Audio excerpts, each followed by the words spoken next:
Om Sahana Bhavatu Sahana Bhunaktu Sahaviryam Karavavahai Tejasvinavadhitamastu ma vidvishavahai.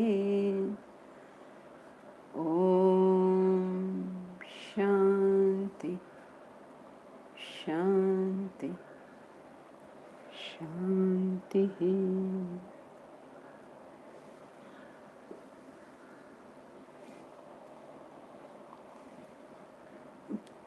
Together we'll chant chapter 7, verses 11 to 20. Balam balavatam asmi kamaraga vivarjitam dharma viruddho bhuteshu kamosmi bharatarshabha. ये चैव सात्विका भावाः राजसास्तामसाश्च ये मत्त एवेति तान् विद्धि न त्वहं तेषु ते मयि त्रिभिर्गुणमयैर्भावैः एभिः सर्वमिदं जगत् मोहितं नाभिजानाति मामेभ्यः परमव्ययम् दैवी एषा गुणमयी मम माया दुरत्यया मामेव ये प्रपद्यन्ते मायामेतां तरन्ति ते न मां दुष्कृतिनो मूढाः प्रपद्यन्ते नराधमाः मायया परुतज्ञानाः आसुरं भावमाश्रिताः चतुर्विधा भजन्ते मां जनाः सुकृतिनोऽर्जुन आर्तो जिज्ञासुरर्थार्थी ज्ञानी च भरतर्षभ तेषां ज्ञानी नित्ययुक्तः एकभक्तिर्विशिष्यते प्रियो हि ज्ञानिनोत्यर्थम् अहं स च मम प्रियः उदारा सर्व एवैते ज्ञानी त्वात्मैव मे मतम् आस्थितः स हि युक्तात्मा मामेवानुत्तमां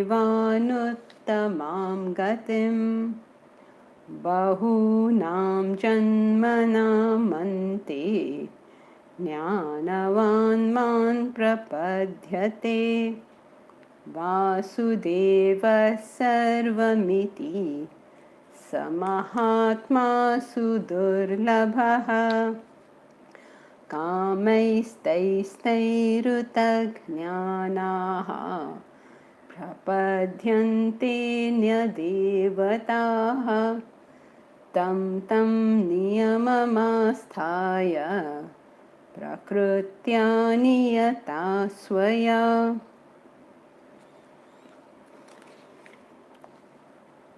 So, welcome everybody to the Sunday class. Welcome everybody who is joining us from YouTube live. Does anybody have any questions?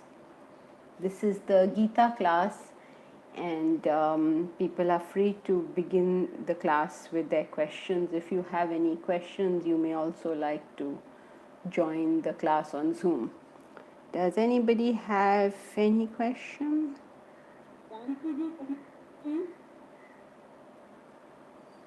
Sorry, I didn't hear what you said.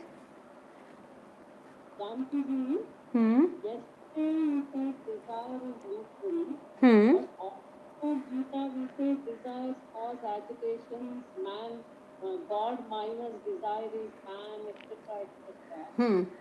How can we portray desire in such a negative way when it's a neutral thing? Yes, it is neutral by itself. If you take the stance of the self, if you are speaking from the stance of the self, then every desire becomes negative, because every desire causes agitation, because the self is the state of zero agitations. So if you're talking from here, then we only talk of higher and lower desires. The same desire is good compared to something lower and is bad compared to something higher. So by itself you call it neutral, because you have to know you're speaking relative to what. Then you can say whether it is good or bad, higher or lower or whatever. Anyone else has a question?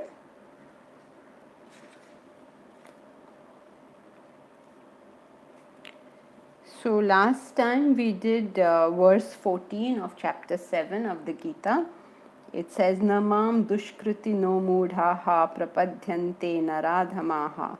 Namam prapadhyante. They don't seek me. They don't seek me means whenever a prophet uses the first person singular, whenever he says I or me, he is referring to the self. The same self which is in them and in us, it is our original nature, it is their original nature, it is exactly the same. So whenever they say me, they are referring to the self. They say seek me means seek the self. They are not talking about Mr. Krishna or Mr. Christ or Mr. Muhammad. They are talking about the self, the same self. Therefore, they can all say, come to me. They say that, come to me, I alone will save you. Everyone says that. And then we start fighting, who are we to go to? No, it's not different, it's the same thing. We all have to go to that self which is within us. And once we understand how it is within us, we will also understand that it is everywhere. It is the same one, all-pervading self.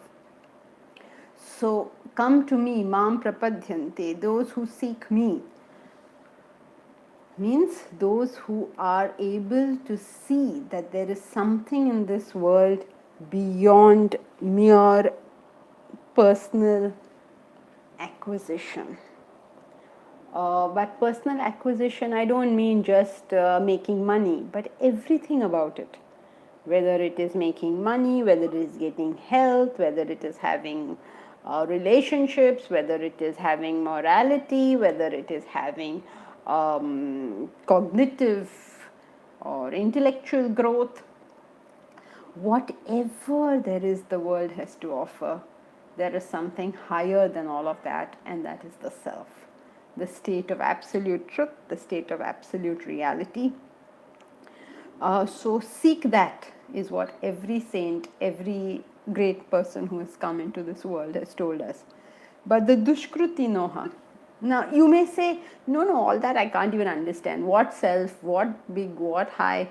Okay, if you can't understand that, never mind. If you can't understand the concept of enlightenment or realization or seeking the self or moksha, if this sounds like too much and out of current reach, then substitute the word self whenever you hear it with any higher goal, and it will work just as well. So, is somebody trying to say something? I will work just as well. So, now this dushkrutinaha. This dushkrutinaha are the evildoers. Mudha, the fools. Naradhamaha, the lowest of men.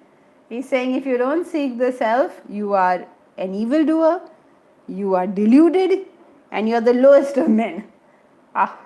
Harsh words to use for us. He's calling us Rakshasas. Asuram bhavam ashritaha. You all are of the nature of Asuric. Arey Baba, we can tell him. Krishna, I understand. We are not as great as these great saints. But surely we are not the lowest of men. Surely we are not such fools. Surely we are not asuric.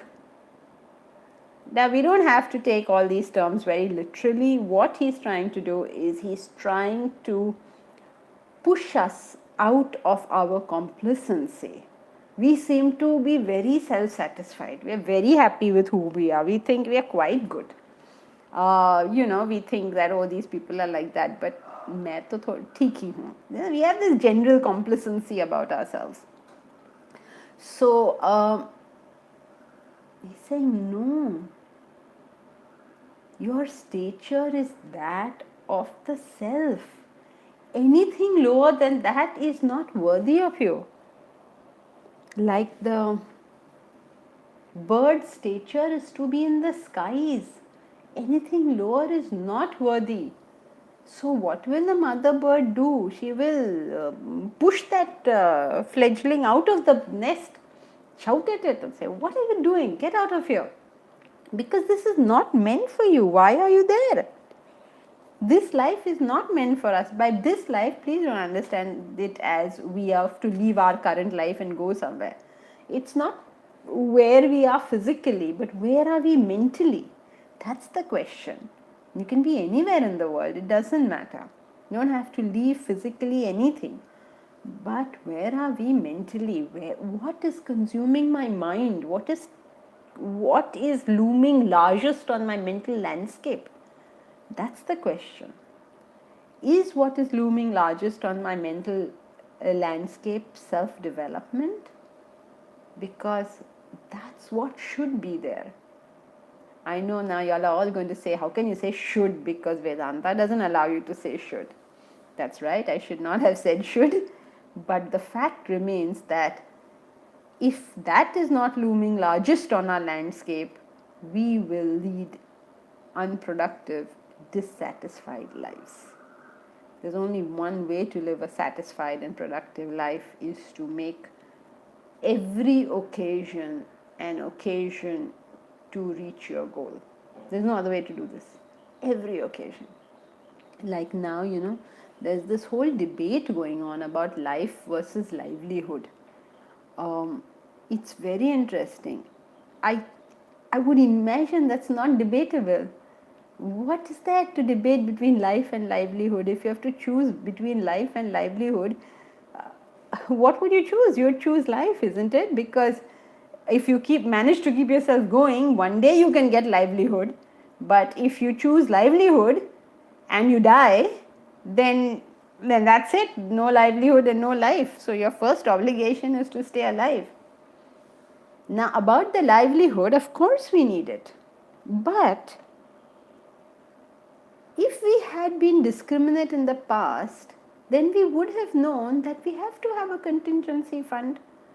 That means my next 6 months' expenses are already available to me, right? So if they are already available to me, which is what I should have at any point in my life, then now I'm free to think about more creative ways of achieving my goal.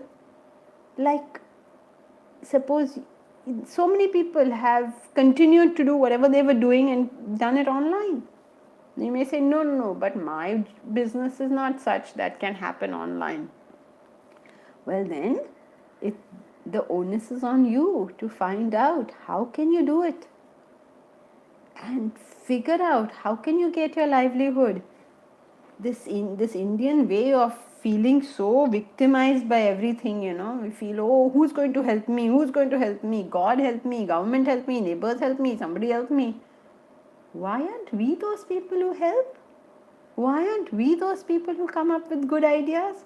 Why not us? We come from the tradition of Vedanta.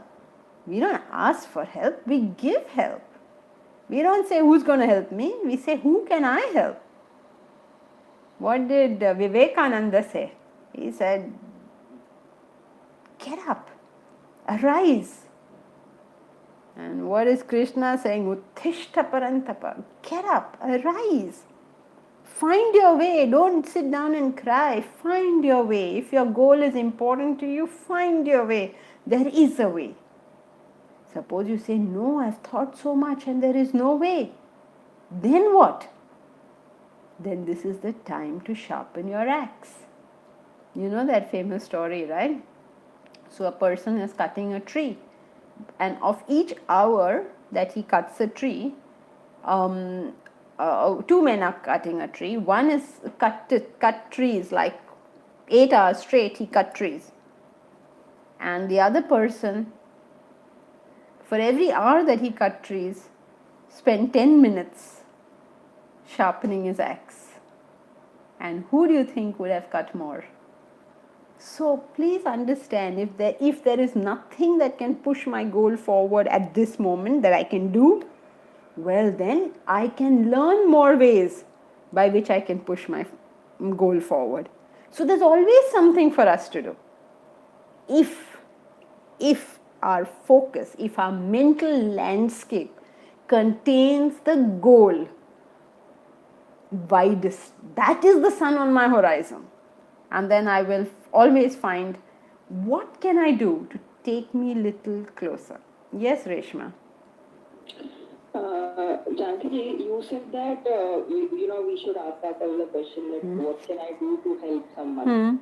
So say I have an intention to help somebody, but maybe I don't have the expertise or the skill that is needed to help people.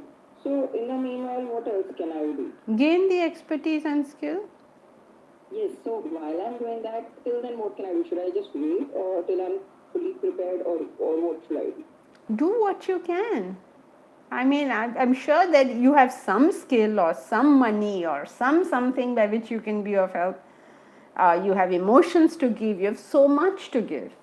If you don't have a particular skill, you have another skill. If you don't have any skill at all, you have emotions. If you don't have money, you have emotions. If you don't have money and you don't have emotions and you don't have skill, you still have knowledge or whatever. We all have something to give. So let's give what we have. Number one. Number two, we can always get more, right? We can always get more money, we can always get more skills, we can always improve ourselves and do better.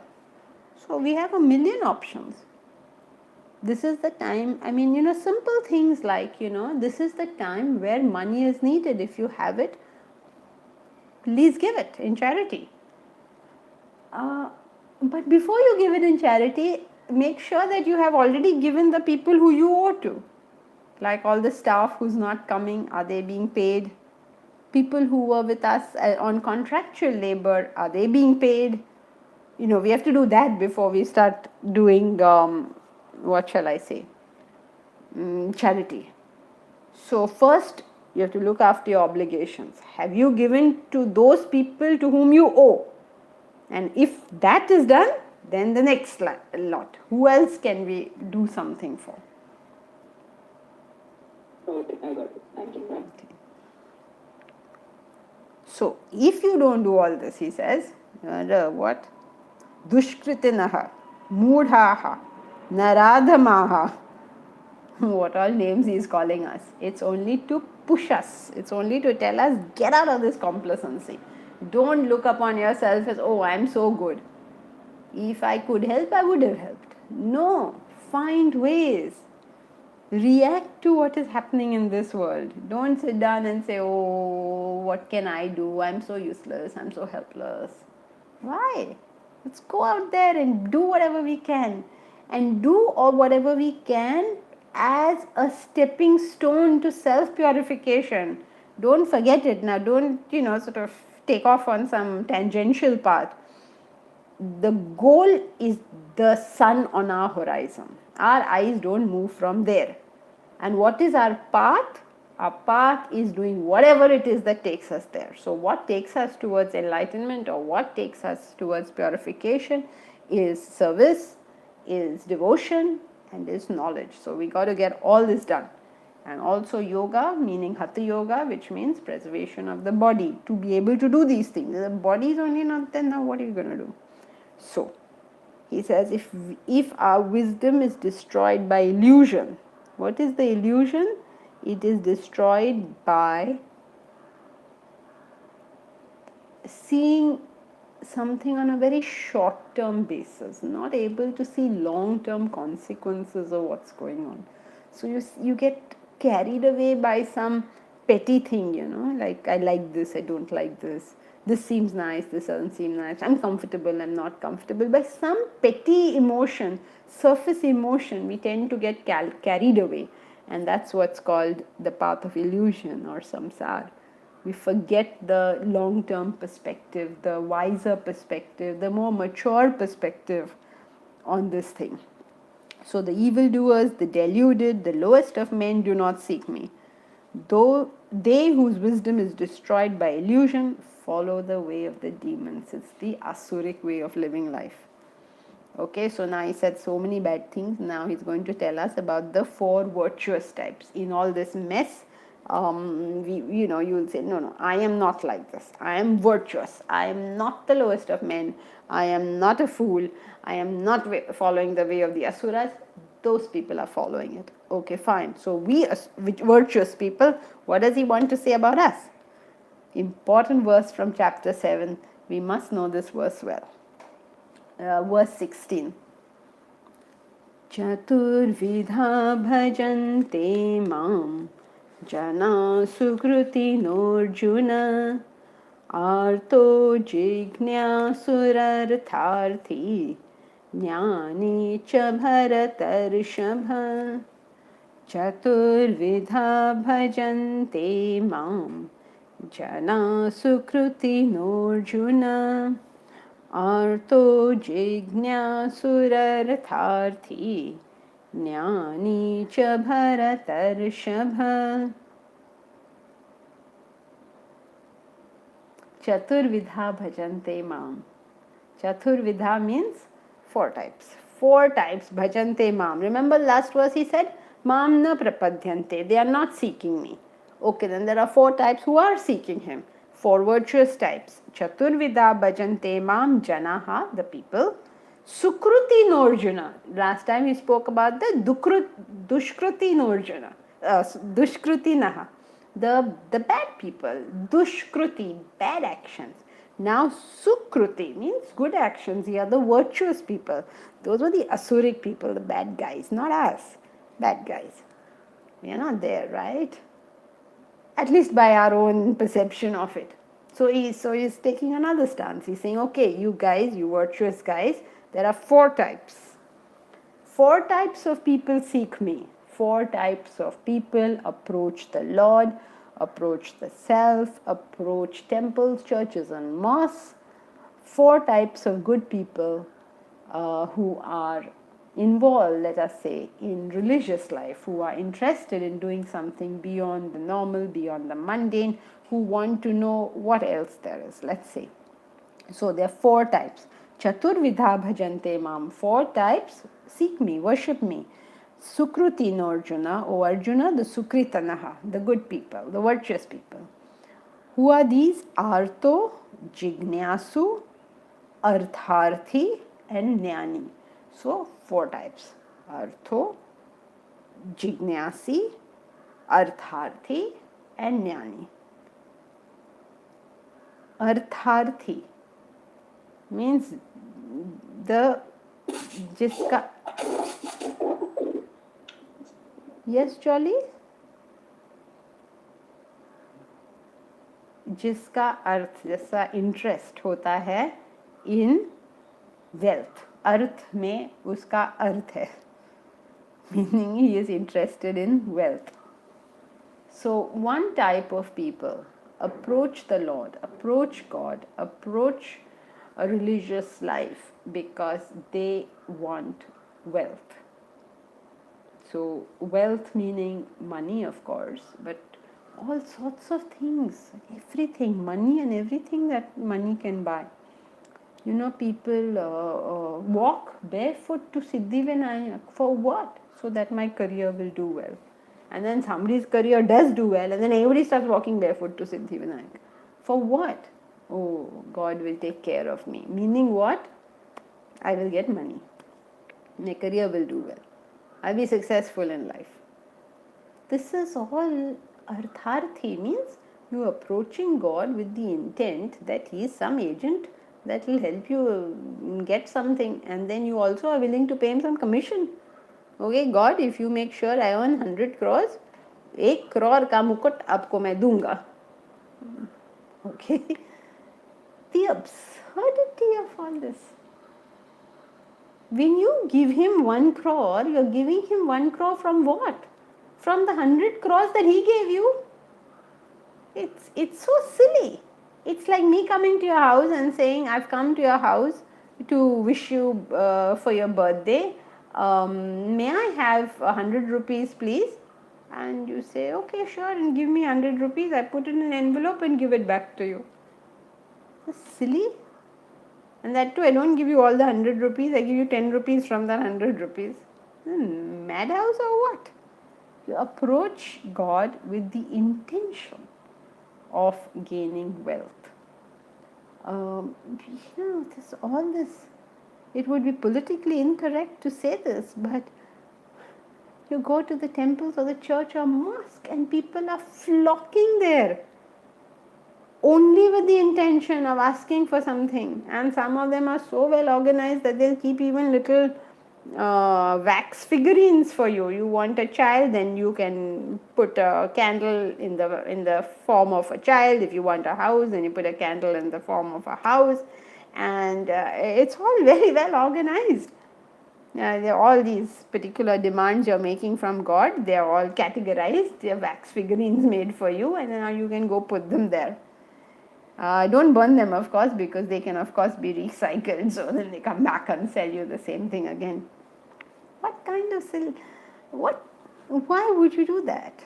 So, first type of person who goes to God goes with the intention of asking for something. Second type who goes to God is the artaha. Artaha is a person who is distressed. He goes to God with the intention of getting mental solace. And they say that also. आश्रम में जाते हैं तो मन की शांति मिलती है. I don't understand this term मन की शांति. दूसरी कौन सी शांति होती है? बड़ा सुकून मिलता है. We go there, we go to the temple, the church, the mosque, we go to ashrams and places of pilgrimages, all with the intention of bringing some soothing to our distressed minds. So the second type of person approaches the Lord with the intention of only finding some mental solace. Remember in the last verse, those people namam prapadyanti. They're not interested in the Lord. They're not interested in religious life. But what about those who are interested, who claim interest in religion life? What are they for?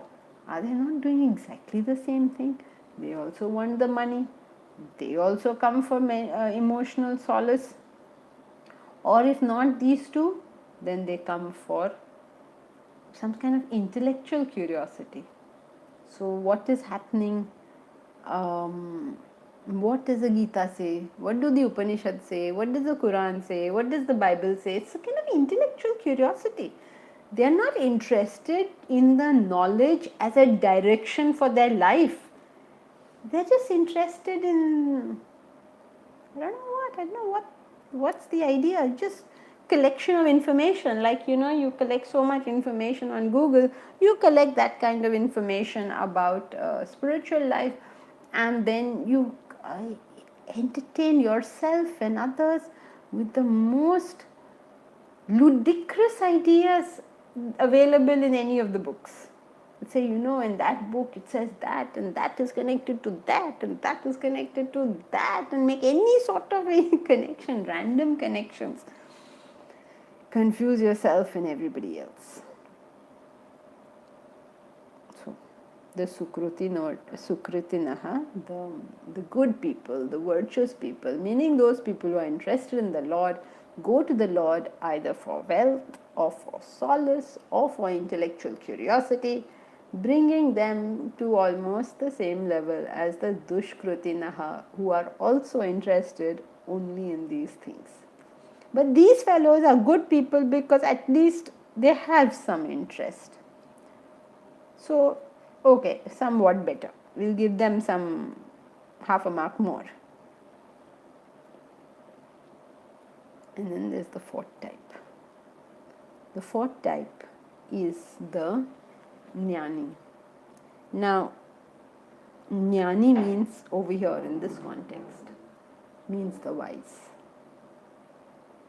The wise who approach spiritual life for the purpose that it is meant for. Spiritual life is meant for spiritual growth. It's meant for self-purification. It's meant for enlightenment. It's meant for understanding some deeper truths beyond what we are used to.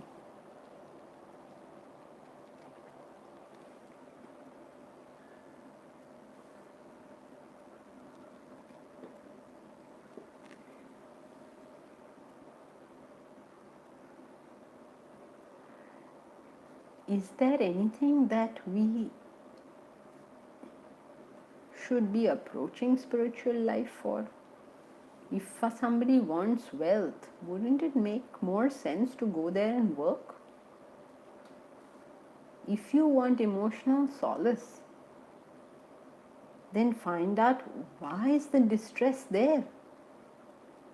Are your relationships not working? Have you lost somebody dear to you? What is the issue? Deal with the issue. Think about it, deal with it, deal with your mind. Don't ask somebody else to sort it out. If you find, of course, that you have too much confusion about it, then of course speak to a counselor, speak to a mature person, whoever you think can help you. Yes, but the work you will have to do yourself. How can anyone do that work for you? Solace cannot be gained by other people saying and doing things. Solace is gained, unfortunately, only by us saying and doing things. So if our relationships are messed up or I have emotional distress for some reason, I must deal with that emotional distress. And if I'm so full of intellectual curiosity, then I must ask myself this question: for what? What am I to gain by collecting all this information? Google will do a much better job than me any day of collecting information. So what is it I am trying to do? Understand what is the point of knowledge. Once you know all that, you don't need to go to spirituality for these things. You may, of course, but with the intention of self-purification. So Omkar has a question. Instead of classification, can it not be a progression from distress to seeker of knowledge to wise? Then why not from seeking wealth to distress to seeker of knowledge? No, it's not a progression, Omkar.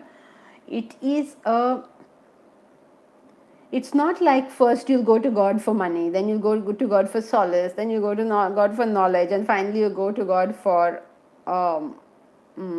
self-realization. It's not like that. You are... Yes? Yeah, so a person who is distressed may want to understand what brings the person so much of distress, sorrow. Let me understand it. And by doing that, he becomes a seeker of knowledge. And from knowledge, he understands his distress was not the correct way of living, and he moves towards being wise. So can that not be a progression rather than a mere classification?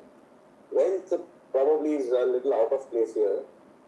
Wealth can be, but to me it seems that from distress to knowledge to wise, to being wise, could be a way of many of us. It could be. I mean, there could be anything in that sense. The possibility always exists. But those people who go predominantly for the sake of getting emotional solace are not interested in anything. What they are interested in is that they go to the temple, they feel good for half an hour, and then they go home and continue their fighting. Or they go to the temple and they pray for wealth, and then they feel sort of happy that God is one day going to give them wealth. I mean, it is possible that somebody may progress, but it's not necessary, or it is not even usual that people do progress like that. A possibility exists, any possibility exists that way. But no, people go to the temple for what? They're not going there to gain knowledge. They are going there just, I'll feel good. And they do it every single day of their life. And they go on thinking that I'm so good and the world is so bad. Not recognizing that they have to change something about themselves. Okay, Omkar? Yes. So there is a danger of remaining a seeker of knowledge also, just remaining there. Yes, many people are like that, and you will see them in the classes. They have many questions, maybe they want to know lots of things, but they are not intending to use any of that information as a direction for their life. I mean, you could have seen, I'm sure you would have noticed in classes or in the classes that you have attended, that there are people like that, and there are some people who take in a little information and convert their lives because they apply that information to their situation. I mean, I know so many people who have understood some facts and then turned their lives around. But many people don't, even after coming to knowledge. That's why they say that your guru is your signpost. It's just showing you that's the direction. But then after that, you go, you have to walk. If you don't walk in that direction, there's nothing he or she can do.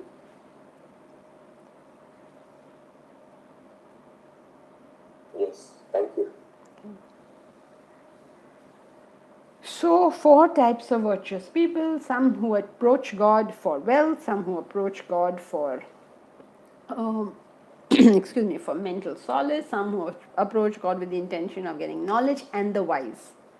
Who is the wise? The wise is the person who approaches spirituality for the sake of spirituality. That means for the sake of self-development, leading up to self-realization. Spirituality has only one goal, and that one goal is enlightenment. Now, many people who approach spirituality find it difficult to sort of make this jump to the goal of enlightenment.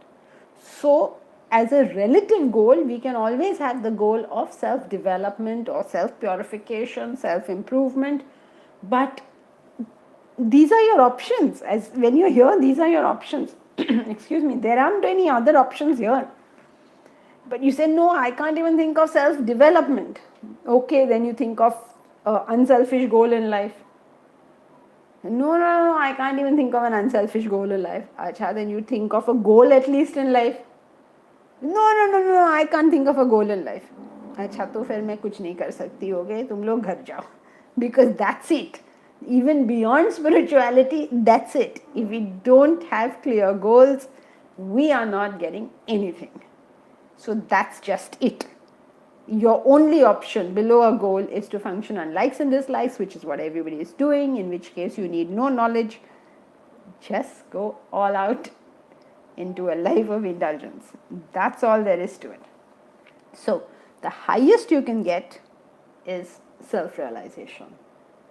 That's too much. Then you bring it down to self-development. Okay, only these 2 things are there in spiritual life. But you find that tough. Then you bring it down further to having a higher unselfish goal in life. Even that is tough. Bring it down to having a goal in life, selfish goal. Chalo kuch bhi goal rakho. You feel you can't do that also? Then nobody can help you. Because the only option after that is to live on likes and dislikes, to live on the mind. There's nothing else. So you have only these 5 options in life. Of course, there is a lower option. You can start becoming a thief, but I'm assuming none in this class also are going to consider that option. So here you have this categorization. In terms of spiritual life or in terms of approaching the Lord, only 2 things are available to us. 1 is self-realization and 2 is self-development. So he's saying the wise. That means the person who's involved in that. Ma'am, I have a question. Yeah, Taruna. Yeah, Hari Om, Taruna. Hari Om, ma'am. Hari Om. Ma'am, despite having a goal, sometimes we are carried away by likes and dislikes. So then what needs to be done? Two things. First and foremost, yes, Jyoti, I'll just come to you. Two things. Firstly, if you are getting carried away by likes and dislikes, then you have to exert yourself and just stop doing it. You have to train yourself to not do it. However, if you have really struggled to stop yourself from doing something and over a fairly long period of time found that that's really not possible, I mean, I am forced, as it were, to do it, then you have to revisit that thing and decide whether it is something you wish to include in your life. For instance, suppose let's take Ajay's example. Ajay, are you here? So, yeah, okay. Okay. So, Ajay's example was that here's a man who wants to become a CEO of a Fortune 500 company. So, if that is his only goal in life, he just forgets everything else and dedicates everything to doing that. But as he is doing that, what happens is he is constantly, let us say, getting thoughts of marriage and children, and he pushes it away. I'm not interested. Okay, now he spends 1 or 2 years like that, maybe. I'm not giving you a timeline, but he pushes it away. And but that thought is persistent in him. Then he needs to revisit that, do I really need to undertake this activity? Because if I do need to undertake this activity, then I include it in my schedule. So, Taruna, two things. Number one, if it's likes and dislikes interrupting your goal, you say, no, I'm not dealing with you. And I train myself to not do it. But if I find that's impossible, okay, then I have to see what is this need of mine by which this is coming up constantly. It can't be superficial if it's just going on and on and on coming. So then I have to sort of figure out whether I need to do this additional thing also. I may have some strong need here, in which case this personality won't function unless that need is taken care of. Thank you. Okay. Janki Yeah, 1 second, Deepa. Jyoti, what did you have to say? Okay, Hariam Janki ji. Hariam. Yeah. There are teachers, two teachers I know from America. Like what they teach is you don't have to fix a goal. You are nobody to fix a goal. You don't have that free will. What you have to do is go on making peace with what is, and investigate the truths behind your stressful thoughts. So as you go on making peace, the goal will eventually reveal itself. So yeah, like as our thoughts get aligned with reality, so automatically the goal will reveal itself. You don't have to break your head in fixing a goal, because that very idea creates stress for a lot of us. So yeah, so that's kind of opposite to what Swami Chinmayananda teaches, or Parthasarathy ji teaches, or you teach. I'm not sure, Jyoti. I think I don't know. I've not come across this, but it may be a way of finding a goal. They may be talking about the methodology, but the fact remains, even they are admitting that after all this, whatever process you undergo, you have to come to a goal, right? So it seems more like a methodology. If it's true that people are getting stressed at the idea, my God, I have to have a goal, then I would also say, okay, forget about the goal, get down to doing whatever you know you have to do. I mean, that is just common sense. Okay, but so the fact of the matter remains. That's a preparatory step, like. Yeah, the fact of the matter, the principle cannot change. It's the principle is you have to have a goal. If you don't have a goal, what are your options if you don't have a goal? The principle cannot change. But yes, now when you speak and you want to create a little furor and a little drama, which every teacher needs to do, because if you don't create drama, the whole class goes to sleep. So you say all these things, but okay, all the drama behind it is fine, but the principle cannot change. You have to have a goal. It is principle. It is a principle. There's no getting away from that. Yeah, Deepa. Your voice is not very clear, Deepa. What about many hundreds of women, either resources or support? What kind of goal can they have? I'm just like thinking aloud. I don't understand. I didn't understand. Missed some important. I'll tell you what I heard. I heard, what about the hundreds of women who, then I didn't hear, how can they have a goal? So, who are these women who can't have a goal? Who don't have resources, who don't have support. Who don't have resources and support. Deepa, I don't know where you got this concept for. You seem to be a feminist that women don't have resources and don't have support. I mean, neither do men. It's not like every man has resources and has support. There are human beings who don't have resources and don't have support, some of which are women and some of which are men. So, anybody who doesn't have resources and doesn't have support will always have the support of a goal if that person chooses to have it. Whether you have resources or not is not critical. Whether you have a goal is critical. Dhirubhai Ambani didn't have resources to begin with, but he had a goal. Joan of Arc did not have resources, but she had a goal. Mother Teresa did not have resources. She went to a hellhole in Calcutta. She left everything and went there. Now, like, if you were her mother, if your daughter said, I am going to some Congo valley to help the people in Congo, you'll say, with what? How are you going to help? What are you going to do? You'll think it's the most absurd thing. But these people who have higher goals in life, they just go for it. What is it? Churchill's said, damn the torpedoes, full steam ahead. You know, people threatened and said, oh, we can't go and we can't send our navy in because the Germans have the U-boat. So he said, damn the torpedoes, full steam ahead. So people who have a goal go like that. I don't know if you're familiar with Bahina Bai. Bahina Bai was a woman in Maharashtra who, sorry? Who's feeding the children now?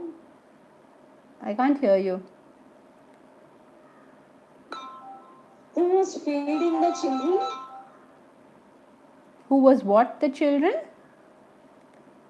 She was feeding the children in No. Bahina Bai is a saint, a poet saint, a poet, let's say, of Maharashtra, and she was an illiterate, uneducated lady and a villager who knew absolutely nothing and went on to become one of the most famous poets in Maharashtra, which is amazing because what did she have? She had no exposure. Forget, she didn't know how to write. She never wrote down her poetry.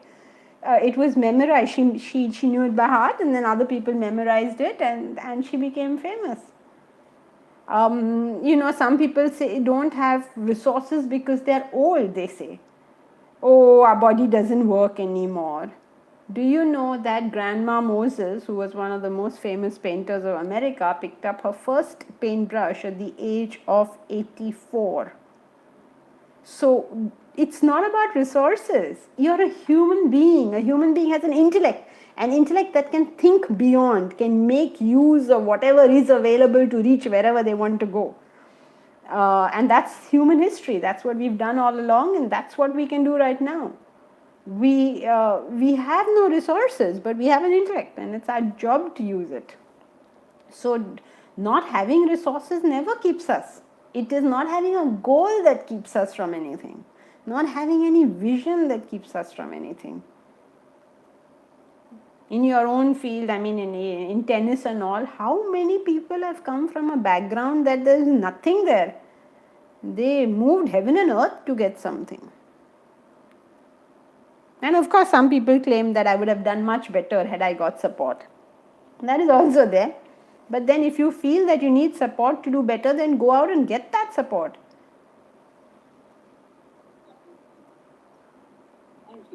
Okay, I hope I'm not being too harsh in stating this, but that's a fact of life. We are not victims. We are humans. We can get stuff done. So just let's get out there and get it done instead of saying, oh, I can't do it. Ma'am, I have one more question. One second, Taruna. Bharat had a question. Bharat is saying pursuit of wisdom would end up satisfying the need of the lower three. Isn't that right? Pursuit of wisdom would end up satisfying the need for the lower three. Isn't that right? Bharat, it is right and it is also wrong. It is right insofar as when if you had the wisdom, you would know how to satisfy the lower needs, and the lower needs would reduce in you, and you would not, you sort of reduce a lot, and then you know how to satisfy them. So in that sense it's right. But it is not right in the sense that you can't imagine that you are studying Vedanta whole day and doing nothing else, and all your needs will be satisfied. No, who's going to give you food? You have to get up and make it, or earn the money, or whatever it is. So I wouldn't make this statement because it can lead itself to misinterpretation, as if you just study Vedanta in your room and everything will come to you. No, it doesn't work like that. You will have to apply yourself to fulfill whatever is necessary to be done. Is that okay? Yes, thank you. Yeah, Taruna.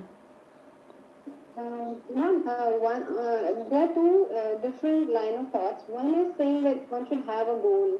Ideally, you start with at least have a selfish goal, then have an unselfish, and then higher and higher. Another thought is that you just go with the flow. Let the higher intelligence take you towards your life's goal, or let go with the flow, remove your own ideas and all.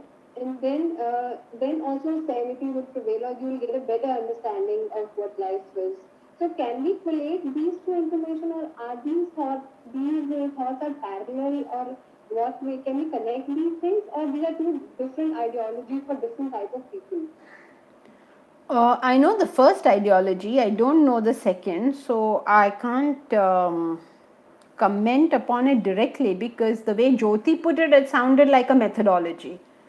Is this method, whatever this other method, a way of finding a goal, in which case it's just giving you a method. The principle will stay the same.